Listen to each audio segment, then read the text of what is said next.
Water signs, Cancer, Scorpio, Pisces. Kamusta? Ayan. Sa mga bago, don't forget to like, follow, or subscribe. Sa mga dati na, maraming salamat po sa patuloy na pagsubaybay, suporta. Personal reading services, tignan nyo yung mga link sa ibaba. Ayan, nandyan lahat ng kailangan ninyo. Doon po kayo mag-inquire or mag-book sa aking Facebook page.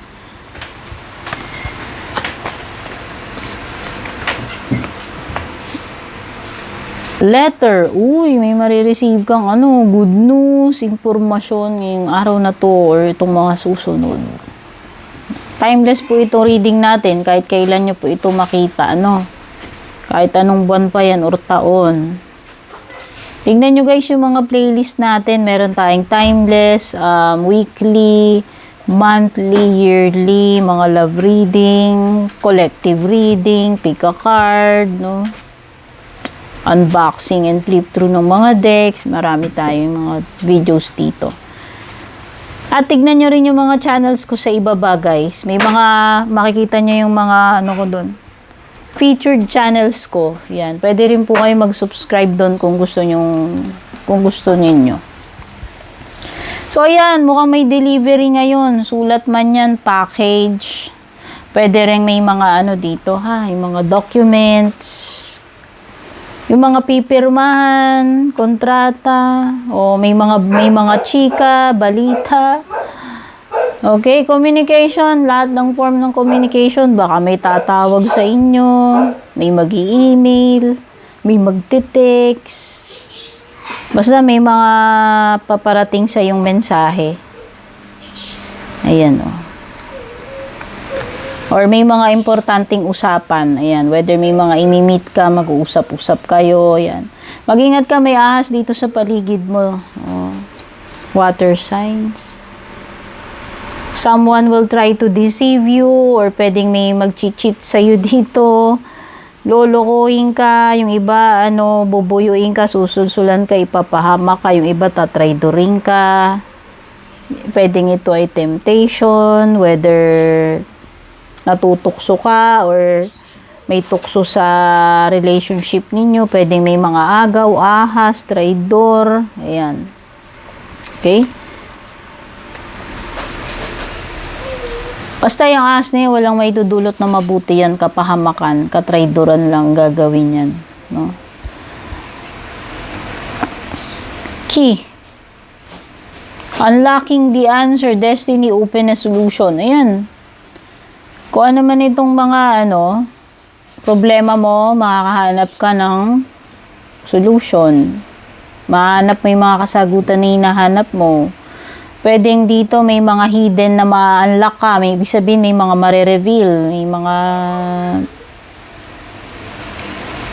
mabibigyan ng kaliwanagan. Lilitaw yung katotohanan. Ito yun, Ito na yung answer. Ayan, ito na. Kung may hinihintay ka, hinihiling, pwedeng ipapadala sa'yo yung answer, yung hinihintay mo. Okay? Or openness. Pwedeng may mag-open up or ikaw, mag-open up ka to someone. Okay?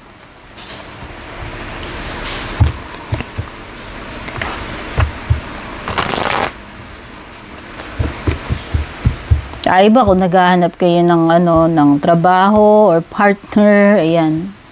Kasi may mahahanap ka Yun yung kasagutan Ito na yung kasagutan sa hinahanap mo. Yun yung key,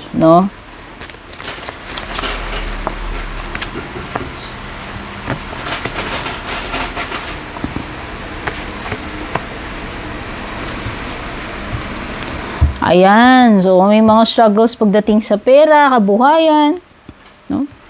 You'll be able to survive, sabi dito ng hamster wheel. Surviving, daily hustle. Pwedeng iba, kayod. Masusolusyonan kasi kayo ay masipag, kumakayod kayo araw-araw. Yun yung maganda doon. Surviving because kayo masipag. Gumagawa kayo lagi ng solution, paraan. Hindi kayo nag-give up. Yan. Settlement, may mga dito sabi ko sa iyo. Pwede may mga legal matters dito, no? Sabi ko, may mga kasulatan, kontrata, mga pinipirmahan, tapos meron ditong agreement, compromise, settlement. Ayan, no? So, pwedeng yung iba dito, mga kasunduan yan, aregluhan, no? Kontrata, ayan, oh, may mga ano dito. So, pwedeng yung iba, may kinalaman to sa divorce, annulment, or mga settlement na legal, ano man yan.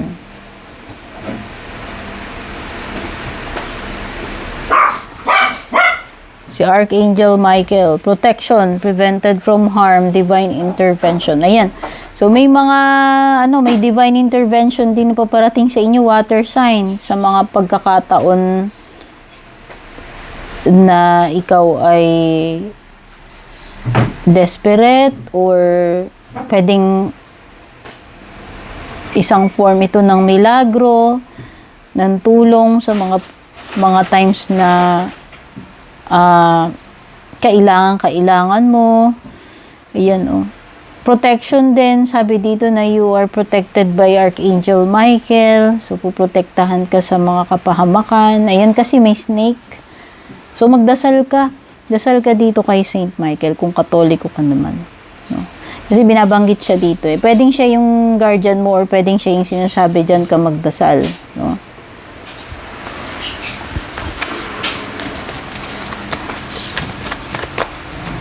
So, baka may mga pirmahan dito, agreement, no? Pirmahan man yan ng kontrata, mga or mga settlement, yung mga arigluhan, etc. Water sign, Queen of Cups, pwedeng ikaw or another water sign na kapareho mo, Cancer, Scorpio, or Pisces. Ay!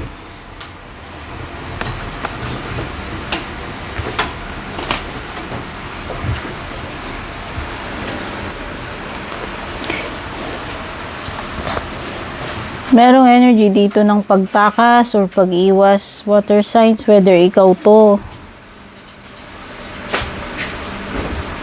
Ikaw ba yan? Or meron bang tao na gumagawa sa iyo niyan? Ayan. May ina-avoid eh. Minsan tinatakasan yung mistake.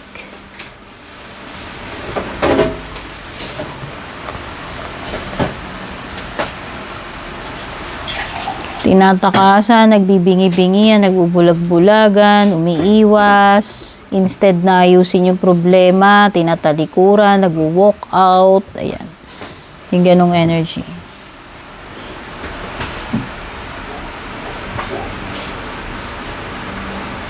O iba dito may tendency na maging over-emotional. Okay, pwedeng nalilito ka dito, nami-misled ka ng emotions mo. Okay, yan, magulo isip, magulo yung damdamin, or nadadala kayo ng emotions, pwedeng ganun. So, extremes itong napipil ko rito.